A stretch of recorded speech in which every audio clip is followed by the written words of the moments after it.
I've never believed in ghosts. Not really. Not until the fall of 2022 when I took a weekend trip to upstate New York to photograph old cemeteries for a project. What happened to me at Hollow Hill Cemetery still haunts me to this day. I don't expect anyone to believe me, but if you ever find yourself driving down Route 93 after dark and you see the rusted iron gates of Hollow Hill, just keep driving. I was alone when I pulled into the gravel lot at the edge of the cemetery that Saturday evening. The sun was low, casting that golden hour glow that photographers dream about. The cemetery was old, like Civil War era old, with cracked marble headstones and leaning crosses lost in tangled vines. It was quiet, peaceful even. No birds, no wind, no cars passing by. Just the crunch of gravel under my boots as I stepped through the gate. I had read online that Hollow Hill was one of the oldest burial grounds in the state and hadn't been in use since the 1950s. Local legends talked about strange sounds and vanishing lights, but I brushed that off as typical small-town ghost lore. Besides, I wasn't there for ghosts. I was there for atmosphere, texture, and decay. But almost immediately, something felt wrong. There was this smell, not quite rot, not quite damp earth, like something had been buried too shallow and too long ago. The further I walked, the heavier the air felt. I stopped in front of a headstone worn smooth by time. No name left. Just the date, 1871. I lifted my camera, focused, and snapped. Click. Then I heard it, a whisper directly behind me. I spun around. Nothing. Just crooked stones in the edge of the forest. I told myself it was the wind, but there was no wind. I kept walking, moving deeper into the cemetery, taking shots of moss-covered angels and collapsed tombs. The trees surrounding the hill had turned almost black in the setting sun, their bare limbs clawing at the orange sky. I was maybe 20 minutes in when I felt it, a presence, like being watched.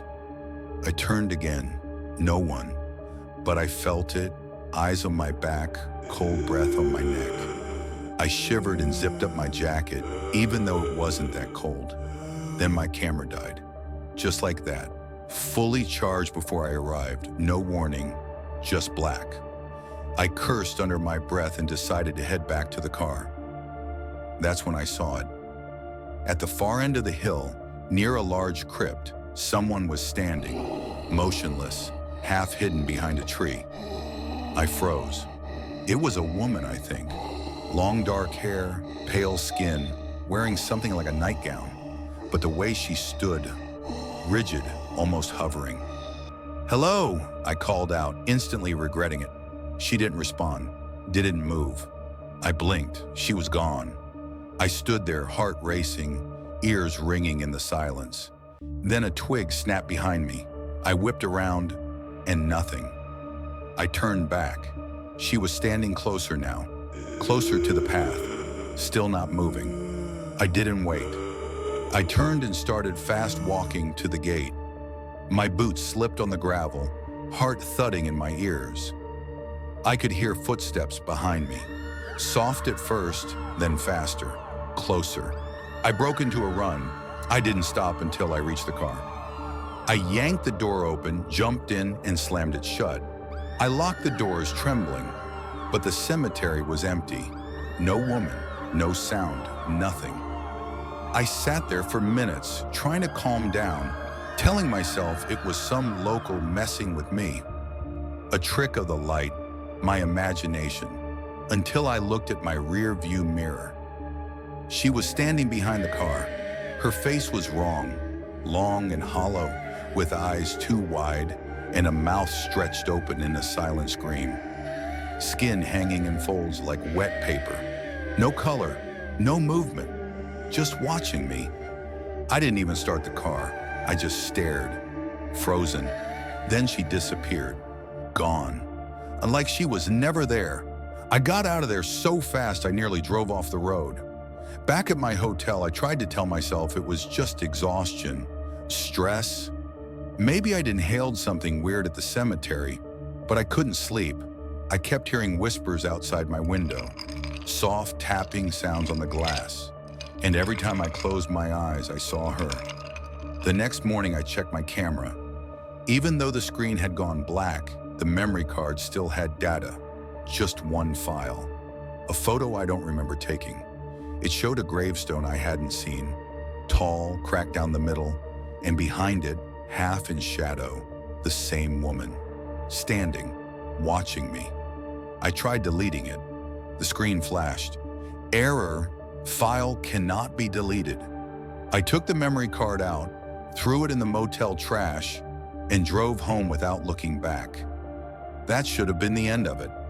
But a week later, strange things started happening. At night, I'd hear footsteps in my apartment, whispering voices in the walls. My lights would flicker, and always, just as I was about to fall asleep, I'd see her, standing in the corner, closer every night. I moved, I changed numbers, switched apartments, but she followed. The worst part, she's not just in my dreams anymore. Sometimes I wake up with dirt under my fingernails, gravel in my sheets, a strange rotting smell on my pillow. I checked online again. I found an old archived article about Hollow Hill Cemetery. In 1923, a woman named Mary Elspeth was buried alive by mistake during a flu outbreak, declared dead too early.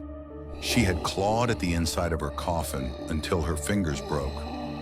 Locals say her ghost still wanders the cemetery, looking for anyone who disturbs her rest. I disturbed her, and now she's with me. If you're hearing this, if you've seen her, it's already too late.